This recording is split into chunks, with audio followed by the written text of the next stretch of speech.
he should be taken to a doctor. As soon as possible, as soon as possible.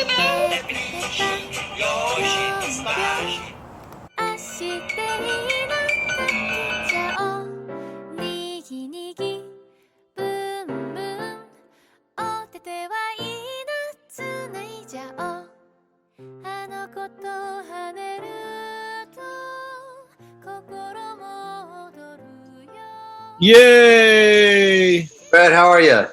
Good. How are you, man? Happy holidays. Happy holidays, baby. Yeah, I like the tree behind you. Yeah, we're in Oregon. Let me see if I can get us on both screens at the same time. Yeah. It takes me I don't know why it takes me a second to do this. How does it work where I get you? Yeah. It takes a second to ramp up. Okay. My mind's always working a little faster than the digital world.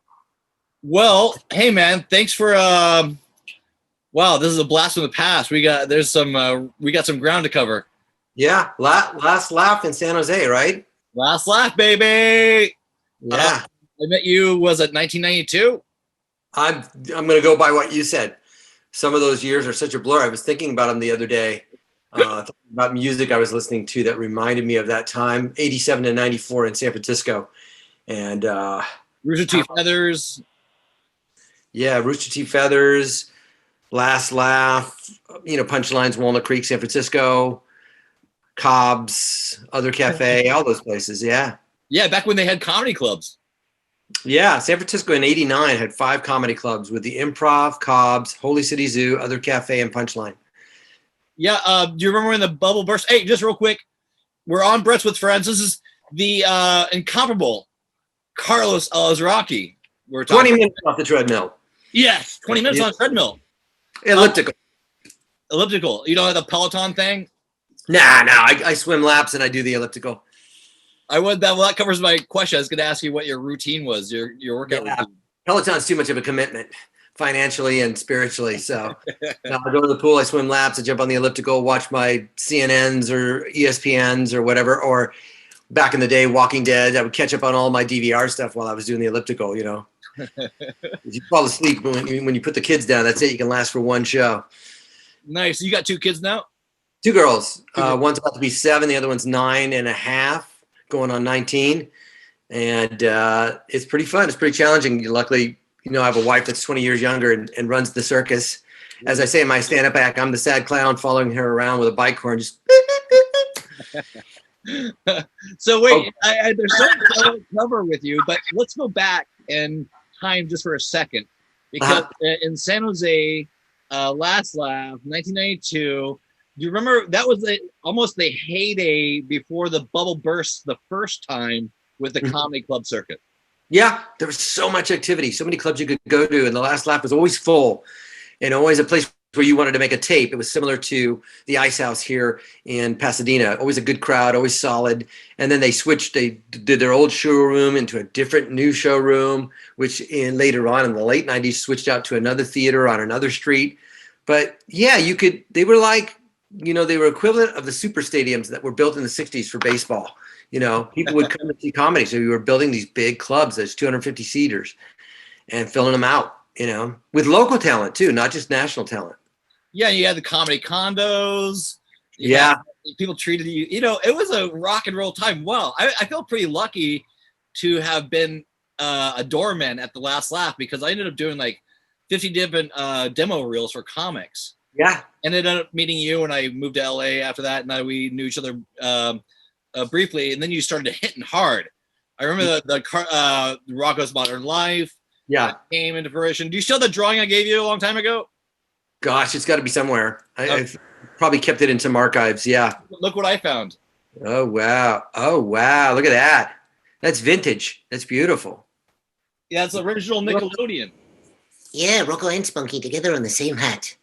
I'm doing these things on Instagram now. If your folks want to check it out, where it's just a concept called "How I Came Up with the Voice," because on the many interviews I've done, both in person, on camera, in print, that always comes up, and so people want to know, how did you come up with that voice? And I go, well, as best as I can remember, it happened like this, And so my first one's Rocco. My second one is coming up. I won't say what it is, but I'm asking people to send in their comments. What do they want to see next? How did you come up with Crocker or Winslow or Laszlo? And it's fun for people to find out, oh, it's a mixture of this and that, or I got inspiration from this person, or I just got lucky, you know? And in the case of Rocco, it was all visual because they didn't want an Australian accent. But he just had this big teethy grin, these big eyes, and this long snout, and I just thought, this sounds right. Right voice, right time, right place, and there you go. I've done a pilot presentation, and they said, you know, the voice you didn't work. And I was like, oh, crap. Let's go back and see what we can find. And I was on about a 45-minute to an hour Zoom with the creators, and we went through all these voices. And I finally came up with a reference. I don't know did you see the first Fright Night with Chris Sarandon, Roddy McDowell? Of course, it's back. It's in my DNA. If you're a product of the '90s and the '80s, that was the movie. So I said, because they were looking for this character that was sardonic and kind of mouthy, and the voice I did was really kind of abrasive. And I said, oh God, there's this character in Fright Night who is the neighbor kid, and he's kind of a weasel, but he thinks he's powerful once he gets bitten by Chris Sarandon. And he starts teasing the guy. He's like, oh, yeah, you think you're so tough now? You don't know what's coming, man. Almost a Crispin Glover. Not quite as crazy, but he's cocky, but you know that he's just a punk underneath. And they went, oh, my God, that's it. That's the voice. And so it took 40 minutes of try this voice. Let me try this. It's not working. I don't know if I can do that. And I went, oh, I know a guy that I like in a movie that I saw in the 90s. And there it was, you know. So hopefully it will be a character soon that everybody knows on a show that everybody knows. But before it's out, that's the process that we go through. You know, we're always trying to, and sometimes you just don't got it. It's not there. Weird fact that I think I do believe that guy, the actor, ended up doing gay porn. I would believe it. He had that kind of air about him. You know. Hey man. Yeah. He ends up getting killed while turning into a wolf by the staircase, right? He gets spiked, I think. Yeah, and he is actually no longer alive, I do believe. I think he got AIDS or something. He might have, yeah, sadly. But acting is such tough work. Yes, it is. Got to be careful. Okay, so that's just one. Rocco's Modern Life, the taco. I know I don't want to repeat questions that I know you've done on a ton of interviews, but there may be a segment towards the end where I would want you to. What do you want? There's so much to talk to you about, but there's the Taco Bell Chihuahua. Yeah. And that was almost like the Aflac duck for, you know, is a big deal. Yeah. Major national, international recognition. You know, it's in pop culture. Yeah. It got me to talk to Whoopi Goldberg and Sugar Ray Leonard on Hollywood Squares. You know, pretty bizarre. You know, hearing your name to block. I'll take Carlos Alazraqui for the block. What? The show I watched as a kid. This is like a dream. So yeah, you know, that was Terry Berland, casting director, that had heard all these people going, "Yo quiero Taco Bell," the typical. And she goes, like, I don't want to hear that. I'm like, all right. She goes, use your own voice. "Yo quiero Taco Bell." Maybe do it a little bit deeper. "Yo quiero Taco Bell." And then the first spot I did, they said, make it seem like it's your barrio, like you rule this neighborhood. Like, psst, hey, yo quiero Taco Bell. And I went, yeah, that sounds good. Great. Let's make a demo. They made a demo. They said, listen, we're going to use the demo and then it's going to become the commercial spot. You got a commercial. Yay. And then just blew up. And then I was doing all kinds of spots and getting all kinds of merchandise and swag. And yeah, you did a concert special with that as your backdrop. It was like 40 feet tall in the backdrop when that you used that in the stand-up special, I do believe. It might have been the Comedy Central special. I think it was a generic Chihuahua, however. I wasn't allowed to use the Chihuahua. That was 2003 in New York. Yeah, that was with my buddy, and I'm sure you know him, Clinton Jackson. I followed that night. Great comedian. But yeah, I used the Taco Bell. You know, I had just gotten fired, or the whole staff, for Stephanie Miller UPN on camera show where I was doing a bunch of sketches. Then I started doing radio and improv classes with Tommy Giavacchini, a San Jose product, Redwood City product. And I really wasn't making that much money. I was just making a little bit doing radio every day. And that audition came up in 97 and I got it. and that went through 2000, and that carried me. It was bought a house in the valley, lots of press, some controversy, obviously, from some people. What was the controversy? I think people didn't like, they thought it was stereotypical, which it really wasn't, because it wasn't a dog going, I'm hungry, I want some food because I'm tired. It was it was atypical of what the stereotype Frito Bandito was.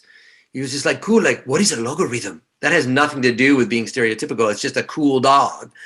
And I just thought that, the controversy was probably some Latino people thought, why does it have to be a Chihuahua? Well, because it was a Chinese breed that was brought over to Mexico and is more associated with, a Mexican breed now. And so that was a little bit of the controversy. And eventually a Michigan ad company who had beaten Chiat Day to the punch with that concept sued Taco Bell and won the lawsuit. And therefore at that time, the campaign was done. It was over. So did that kill the campaign, or was it already over, or was it already ending? It was probably what hastened the end of it, for sure. Having to deal with this battle. But it was really popular, and, it's indelible. It's an iconoclastic spot. It's me and, what was her name? Clara Peller, right? Where's the beef? That's the gold standard right there. Yeah. Where's the beef? Yeah. And Taco Bell, side by side. Or if you look marvelous, there's. Oh, look marvelous. All that 90s stuff. Yeah. Yeah. And then, years later, I end up doing all the Mike Wazowski, or most of the Mike Wazowski toys, the ride at Disney World, the Monster Afterworth. So how ironic, right? I learned how to do Mike Wazowski. So with voiceover actors, because I know, now, can you dispel some myths about voice acting? Because like what I was getting, and this is amateur stuff, but like they would like people that could do like 1,000 different voices instead of going to people that did one voice. And so that makes more sense. Yeah. Yeah, it's relative to the project, and it also saves money. If you have a voice actor give them 2, 3, or 4 voices, you pay that voice actor a plus. You get the first 2 for one rate, and the third voice a plus 10%. So you're not having to hire 3 different people at the base rate. And so, just go to I Know That Voice, the documentary by John DiMaggio, and it's a really good depiction of what the skills of every voice actor is a jazz musician that can play rock and roll, jazz, blues, classic. They got everything you need. It's one-stop shopping. And so when you need on some of the series, like with what Nick Kroll is doing with Big Mouth, Nick Kroll is doing several voices, obviously, but they might just need somebody to be themselves on camera. If you need a Ray Romano to do a Ray Romano's going to be an Ice Age, Ray Romano's going to do Ray Romano. And that's one-stop shopping, and it works for the project. If you're on Fairly Odd Parents and you have to do Mr. Crocker, Juan Dissimo, Mr. Crocker's mom, or Tara Strong doing Timmy Turner, and a couple of other voices, we can get it all through all of us. What do you need it? How old do you need them? Do you need them 4 years older, 4 years younger? Do you need higher pitch, lower pitch? So that's our skill. There's, I think, a delineated difference between voice acting, which is what we do, versus acting with your voice. So somebody like Billy Crystal, I think, was really good in Monsters, Inc. because it's not Billy, it's a higher pitch Billy. You know what, Ross? And then he's dropping down. He's like, get off my back, Sully. Ross, you're looking good today. Did I tell you that? So it's a manipulation of his voice. Ellen DeGeneres is doing Ellen DeGeneres as Dory. John Goodman is doing John Goodman as Sully. So they're acting with their voice, whereas the voice acting part comes in when you pitch it up and change it just a little bit, or completely disparately, so that you're going from, my name is Rocco, to I'm Duggar from Huts Galore. What's up with you, rescue riders? The trick is to go, oh, I didn't know that came out of you. And if Nancy Cartwright is probably the epitome of that, playing Bart, Mm-hmm. Oh, yeah. Yeah, I know you are, but what am I? Don't have a cow, man. She's amazing. Harry Shearer, that whole cast, Hank Azaria, on and on. Yeardley Smith, Dan Castellaneta doing all those ways. Can't see the ground. Oh, come on, Marge. Their range is incredible. Their voice acting. Yeah, Harry Shearer, I'm a big fan. I listen to him on the show every week. I'm a big super nice guy. His dog's name is Dorothy, by the way. Really super cool dude. I met him a couple different times. But really a talent that's like that voice is like so beautiful, so baritone, just so good and quick, super quick. Yeah. So I want to get to Sergeant Garcia. Or thank you for promoting me. I think I'm just a deputy Garcia, but I'll take sergeant. Yeah. You should be sergeant at this point. Yeah. Yeah. So okay, this is me being stupid, but I have to ask you: was it which came first, Super Troopers or Reno 911? And did they have a relationship? The original Reno 911 came first in 2000, 2001. We did the pilot in San Pedro. In the interim, before we aired on Comedy Central in 2003, Super Troopers had come out. They probably were simultaneous ideas. It was very close. They beat us to the punch in terms of airing first as a feature, but we had done our pilot in 2001.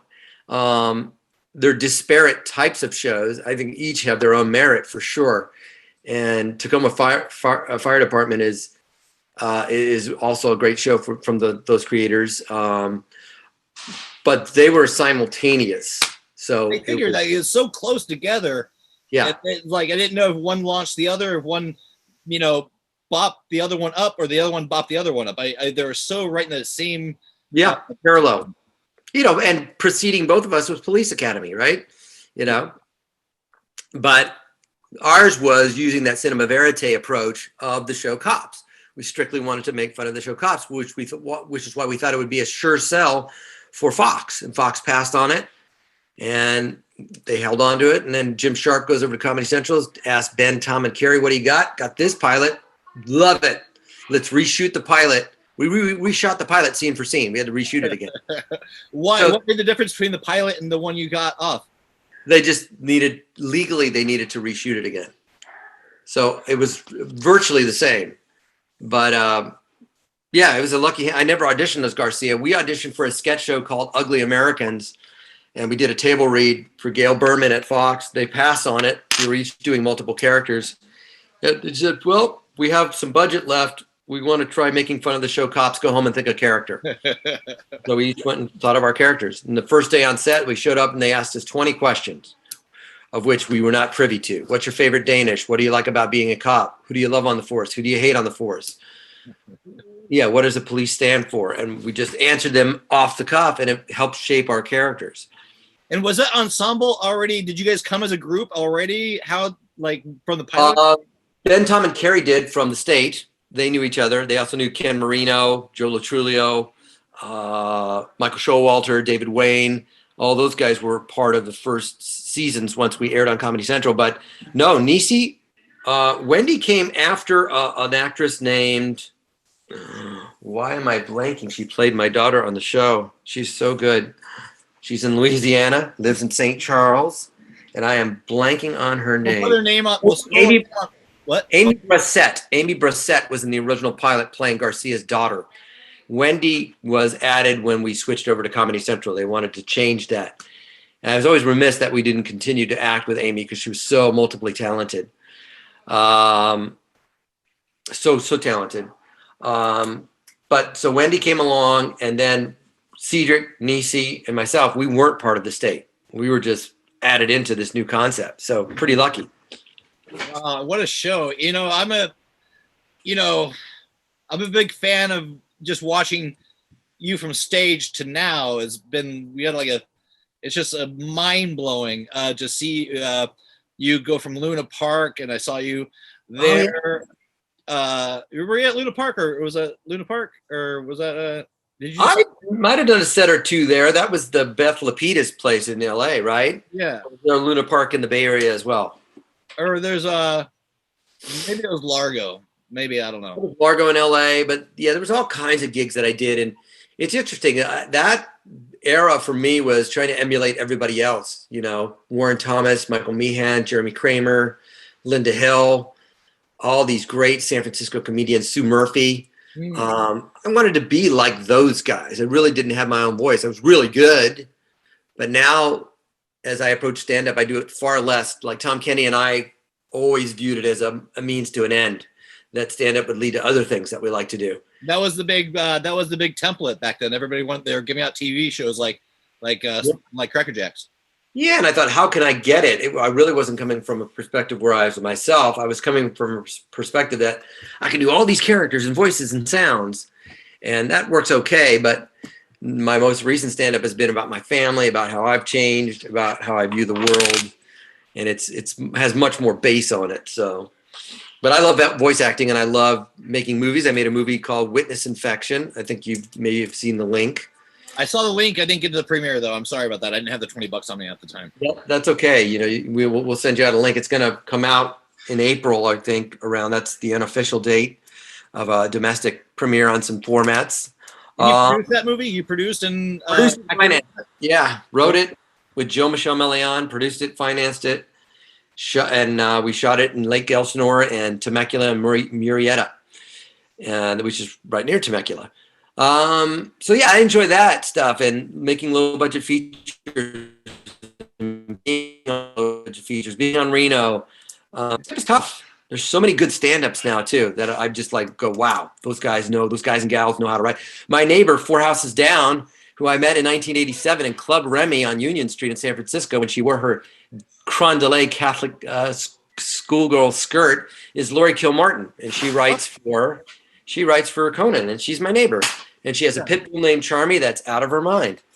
I love Lori Kilmartin. She was at the Last Laugh. Yeah, she's my neighbor right down the street. Oh, tell her I say hi. She won't remember, man. But are you still jumping out of planes? No, I stopped skydiving in 2010. I started in '95 because I had it on my resume. My friend Colin Reno was working at William Morris and says, "Saw skydiving on your resume. You want to go this weekend?" And I'm like, okay. I had done 3 jumps and I was pretty much done. But he invited me out and I did another tandem and I got hooked. And then I went through the AFF Accelerated Free Fall program and spent all this money. I had Taco Bell money came in. I bought a new rig. I have a skydiving every weekend. And I did it all the way from 95 to 2010. And how many jumps you got in? I got in 723. What? Yeah. Fuck. Yeah, there's a guy Garcia skydive on my website, carlosalazraqui.com, pictures and photos and footage of me jumping as my Garcia character for fun. But jumped out of a hot air balloon, my second to last jump. That was bizarre and fun. But I had a good time. I jumped in Hawaii. I jumped in Houston. I jumped in Davis, California. I jumped, oh God, what other places? In Denver, Colorado in December in the snow.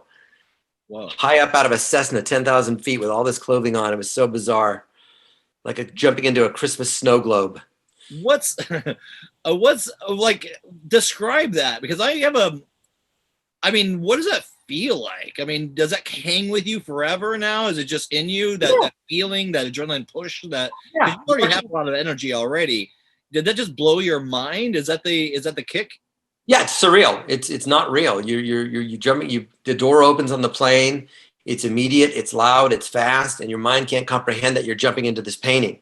There's no ground rush, so your stomach's not sinking because you're floating into 13,000 feet of nothing. So you can't see the ground coming up. So there's no stomach feeling. You're just jumping into a painting, and it's surreal, and you're trying to process it. But when you're jumping with somebody else and you're doing all these tricks, and it's just wonderful. It's just playing. You're just playing. So do you not feel like your life is in danger? Or is that part of it? Or is that just a fight or flight? So like I would shit my pants if I did that. You just have to make the adjustment. When I jumped out of the hot air balloon, it was not disguised by all the speed and the noise and the pace of the plane and what I had done hundreds of times before. It was very quiet. We were at 5,000 feet. The guy stopped the flames on the balloon and he goes, "Yeah, get out of my balloon." Step out on this plank. It's totally quiet. And you're like, this is bizarre. I'm jumping off this basket right now. And so that was a little bit more frightening, at least. But once you leave the platform or once you exit the plane, your heart rate literally comes down and it's just all about breathing and just falling. And you trust the equipment and you trust if you do things safely and track away from another skydiver. When you open, you're going to be fine. You might have an off-heading opening. I had one reserve ride where my main canopy came out in a twist And sometimes you can bicycle kick the other way out of a twist. But as the more I tried to bicycle kick, I had a full canopy, so it's what's called a slow speed malfunction. I'm not dropping at 120 miles an hour, but I'm dropping in a canopy that's spinning me around fast. Shit. I had to make a decision, so I chopped it, I pulled it, released the main one, and it had what's called a reserve static line. It was hooked to my reserve, so as I went to pull my reserve handle, my reserve was already coming out, and that scared me. That was jump 336. And, that was pretty eye-opening, pretty jarring. Wow. And if you took 5 weeks off and you did a solo, because I was used to jumping with other people, I could climb out of the plane, hang on the camera step, and wait for another buddy to jump out and just drop off with that person. But when I went by myself, it was so weird. It's like, I'm falling fast. This is weird. I'm only at 4,000 feet. I really want to pull now, but I'm gonna go all the way to 4,000 feet till my altimeter goes off in my helmet, track away, and then pull. God. Yeah. I mean, I can't. That's mind blowing to me to be able to do stuff like that. It was fun. And you miss it. You have dreams about it. You can go in the skydiving tunnel without all the gear, obviously, and do the tunnel when COVID's over. I'd like to return to that, but it's not the same as jumping out of a plane. It just isn't. What do you think about those guys in those squirrel suits? Amazing. I wanted to try. That was one of the things I wanted to try before I stopped, and I never did. But our friend Eli Thompson was a 30,000 jumps expert skydiver, and he perished in Switzerland on a Red Bull shoot. They were trying to fly relative cannon, or it's called proximity flying, with suits through like a canyon, and they did it higher, they tried it lower, little pilot error, and that was it. And this was a guy that had over, like I say, 30,000 jumps. He had sponsors. Those guys jumped all the time. And so when you're doing wingsuits and you're not doing proximity flying or base jumping and you're just jumping out of a plane and you just track, it's safe because it's all air. There's no objects around you. The idea is that with skydiving, you jump with a partner, or you jump in a group, you plan it on the ground. When you see those big waves of like 100 skydivers clustered, okay, you're on the ground at the DZ looking up, and they break away, and it's like fireworks. They all go, phew. They all track away from each other so that they're not going to open into each other. Mm-hmm. And everybody does like a 90-degree, like a 180-degree turn. So if everybody's doing a 180-degree turn, you're gonna spray out in the right path. Mm-hmm. You're not going to be right on top of somebody or below somebody when you open. You don't want to open up into them. And so the cameraman is in the center. When everybody tracks away, the cameraman just opens. He opens higher because the filming is over. Yeah. So you plan out dives like that. And so if you open high and you plan your landing, sometimes you're going to have a crosswind or a dust devil will grab your canopy. You got to watch out for dust devils because you can't see them over grass. I had that happen a couple of times where my canopy would buckle and I'm like, oh, dust devil, crap. Don't buckle the entire canopy, but you're going to be okay if you don't push the envelope. But obviously, proximity flying with a wingsuit off a structure, you're increasing the odds that something could go wrong. It's like race car driving. I'm driving a Mustang around the race car track at 80 miles an hour. All right, let's get in a Formula One car and go 190. That's okay. You got to be more careful. So are you ready for a jetpack now? I'm ready. That guy passed away in Dubai. The Jetpack guy. It was a French skydiver that had the Jetpack wingsuit. Yeah, he passed away. There was, an error. And again, he knew that he was playing with fire, He was dancing with the devil in the pale moonlight. Yeah, there was the one skydiver. I'm sure there's Baumgartner that jumped out of the hot air weather balloon, which was a record from the 40s. A soldier did it in the 40s. And then there was a guy who skydived without a parachute, did a high exit at 30,000 feet with oxygen. Is that the Red Bull thing where he jumped from space? No, that's Baumgartner. This is the guy that jumped from 30,000 feet with no parachute, with other people around him, and he has to land on like a huge 400. I don't know how far it was, a huge net.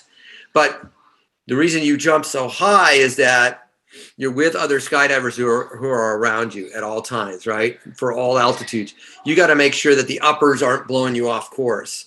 But once it's determined that he was over the target area where he needed to be, probably around 10,000 feet, 7,000 feet. Everybody else just took off. He's on his own now. He's flying belly to earth, flat. He's planned it out, and he's got to hit this net. And it's pretty tense. You can look it up, like man land. I remember I saw that video. Yeah, and, it's pretty tense. That is some nutty shit right there. That is. That's major planning. And that's hours and hours and hours and hours of really planning this out. The physics. Yeah. The day, the wind, the temperature. Yep. Wow. Clouds, visibility, knowing this drop zone area, knowing what the winds do, and knowing how to fly correctly. You have to fly in a neutral position, right? Your hands can't be forward. If they're forward and your legs are back, the relative wind will catch your arms and push you backwards. If your legs are straight out and your arms are like this, it'll push you forward. So you got to be nice and neutral. Once you get over that target, everything's going to be nice and neutral. So you're falling straight down. that is how that goes against everything it is to be a human. Yeah. Yeah. Would you do the moon loop? You know about the Elon Musk moon loop that's happening? The moon loop, I don't know. I know about the ground loop, the vacuum tube stuff that he built a mile track on in Vegas. No, he's going to do a moon loop where he's going to go past the moon. The major, like a billionaire, like entrepreneur, like I believe is a Japanese man. Yes. Invested all the, was his name Kazuki or Kazai or crazy. But they're going to do like, he put a lot of money into the Elon Musk thing and he rented out all the seats, right? And he asked Elon if he wanted to be in there. And he invited him to be on the moon loop. But what they're going to do is they're going to go past the moon, try to go close to the surface, and then go back past the moon so that the moon is in the foreground and the Earth is in the background. Wow. And then go back to Earth. Wow. And then then he wants to invite like an artist, a poet, and a musician, or like 5 or 7 different types of creatives to go on the next one. Yeah. Yeah. No, I will not be a part of the moon loop. No. But can you conceivably see that like being like, you know, as, I don't know, as could that happen on a regular basis, do you think, in 20 years from now, or just based on your experiences with air travel? I think, you know, my aerodynamics and personal falling is different than the aerodynamics of a ship and planning and having a rocket land back on its base. You know, that's so much math that I wouldn't be able to guess. But it seems as though what the things they've been able to do with SpaceX and Virgin Intergalactic is pretty impressive. You know, obviously a lot of money needs to be put into it, but those guys are sharp. I mean, Musk has done some pretty incredible stuff with SpaceX. So yeah, 20 years from now, absolutely. Yeah. It's all exponential, right? It just grows so quickly. And the technology is changing so fast and on such a day-to-day basis. Like just even like we're living in the future. Yeah. I mean, that's what it looks like. I have a Tesla. I really like the Hyperloop. I'm sorry, not the Hyperloop. That's a pretty cool thing. I really like the Rivian, company Rivian. It's Amazon people, Ford Finance, Bezos Finance, planning to build 100,000 electric fleet for the Amazon drop-off trucks. And Rivian makes a pickup truck and a SUV that's pretty incredible. And they're out of Normal, Illinois. And that's something that I would love to get for my wife, because I figured, listen, we drive on long drives and you don't trust the charging networks right now. We had a long experience with Tesla over Thanksgiving. Then you just rent a gas-powered car. But you can rent a gas-powered car for your vacations, which you take 2 or 3 times a year at most. Yeah.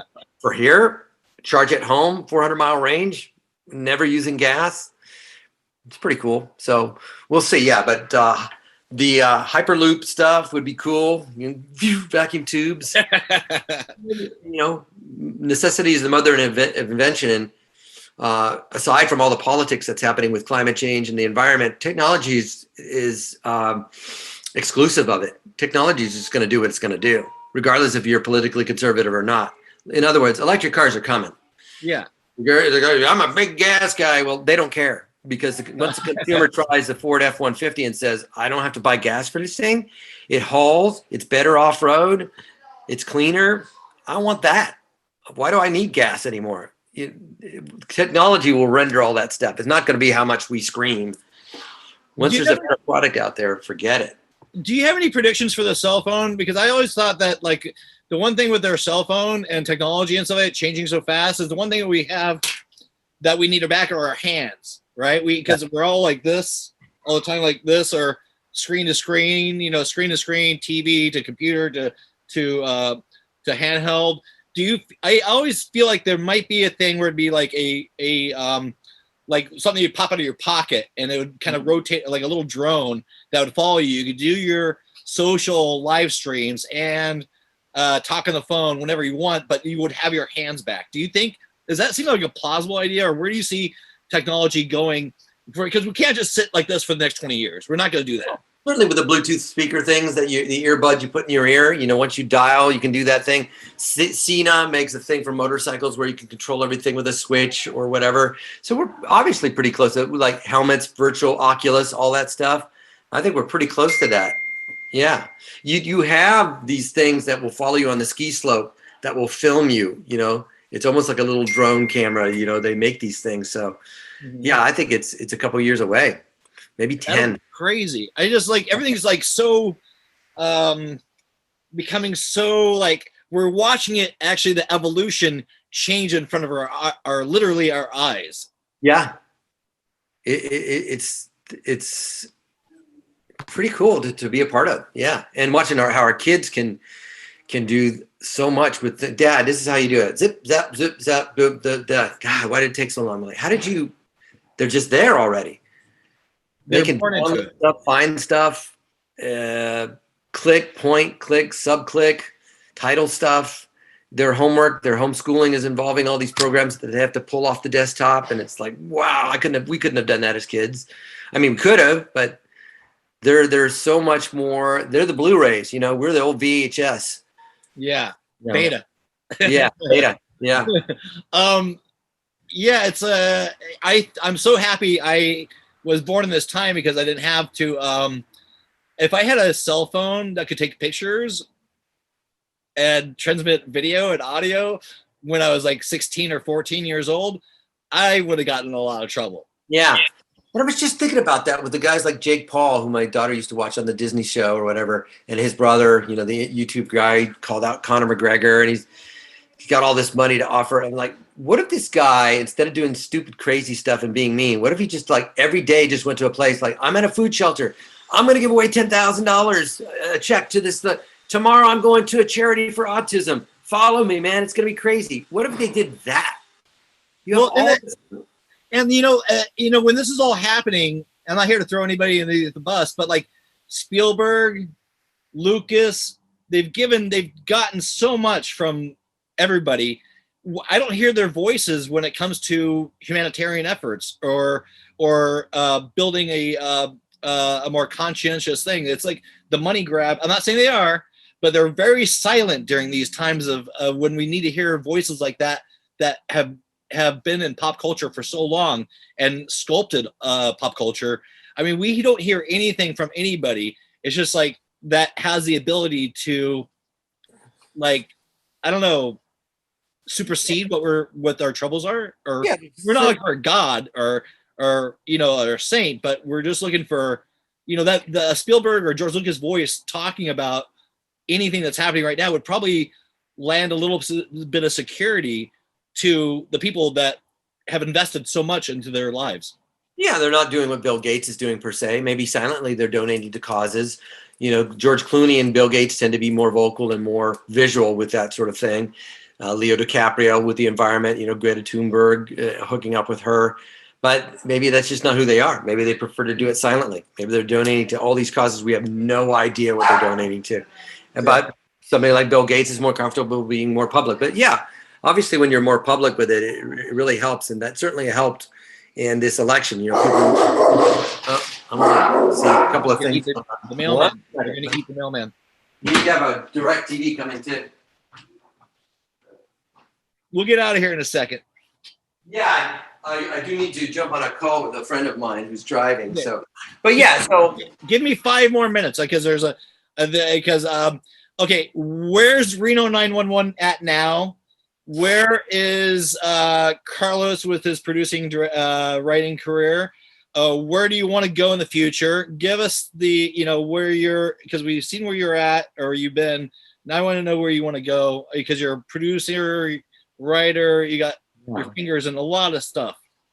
Where Reno right now is in Footageville. We shot for Quibi. Quibi obviously shut down. Viacom was the parent company who was paying all of us. They're re-editing footage right now to fit into a more traditional format. Where it ends up, we hope it would be Comedy Central. That would be nice because then they could probably throw both seasons on, the first one that was on Quibi and this one that we just shot together. We hope it ends up there and hope people love it and come back when we could do a movie or something. That's where it is. I would personally love to see the movie. I would love to see that happen again. Another feature. Yeah. Let's see if we get lucky enough. Voiceover wise, I'm doing very well. I'm very lucky. I'm on the Casa Grandes on Nickelodeon, Camp Coral on Nickelodeon, Victor and Valentino, a couple other shows that I've been able to work. So voiceover wise, doing well. Writing another feature with my friend Jill Michelle Million. And, the first one I financed, so that was easy to make. Obviously, as you know, trying to get money for a film is a different thing. So I'd like to continue writing those, working on that. I have a relationship with a director named Andy Palmer, who has a production company. Hopefully I'll get to act on a couple of his features next year. And if he gets the financing and we're COVID safe.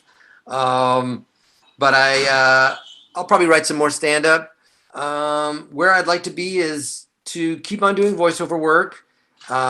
If I'm lucky, do more Reno. As a producer, I would love to be able to produce another film to say that, hey, I wrote the script, it got money, I'm one of the producers, I get to show up on set with X actor and X actor and X actor, that would be great. I have to interject you real quick. Did you get my Return to Sender script?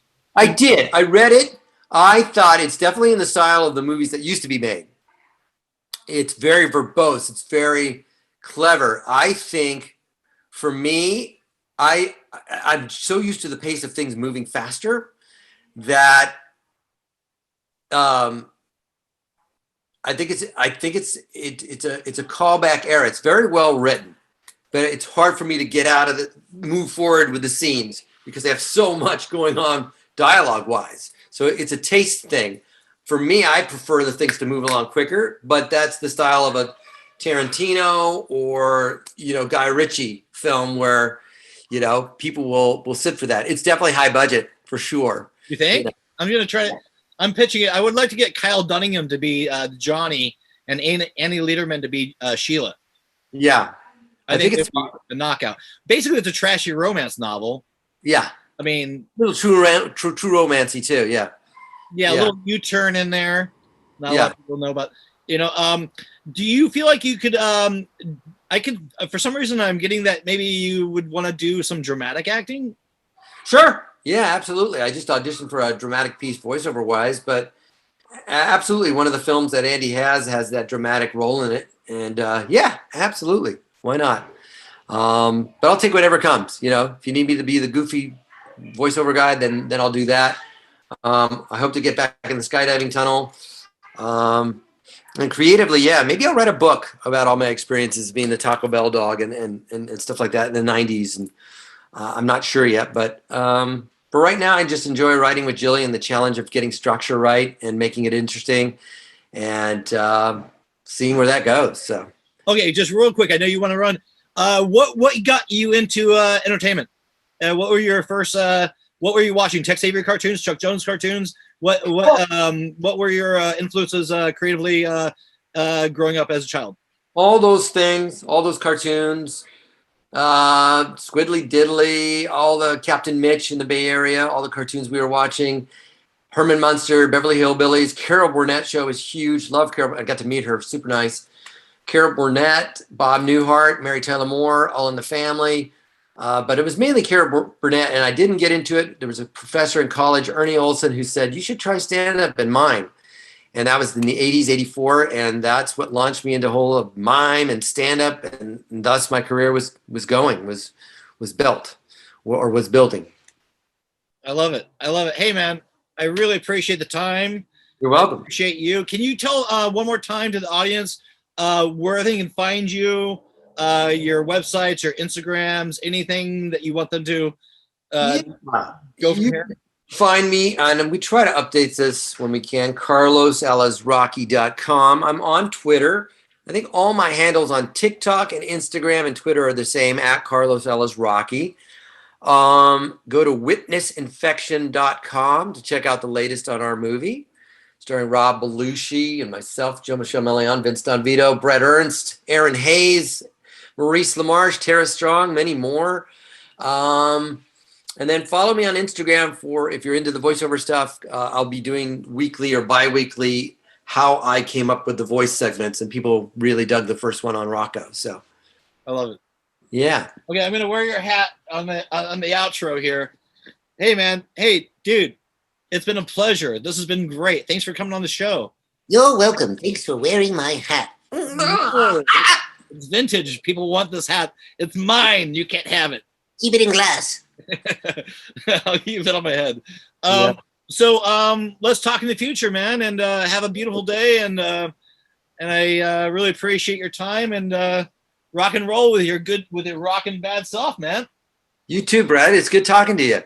You too, man. I'll see you in the future. See you in the future. Peace. Peace. Peace. Bye-bye. Bye-bye. Okay, so that was Carlos Alazraqui. That was a good interview. Check out the Pence Fly hat. We got a little commercial here. PenceFlyHat.com. Get yours today. Limited supplies. My name is Brett Woods.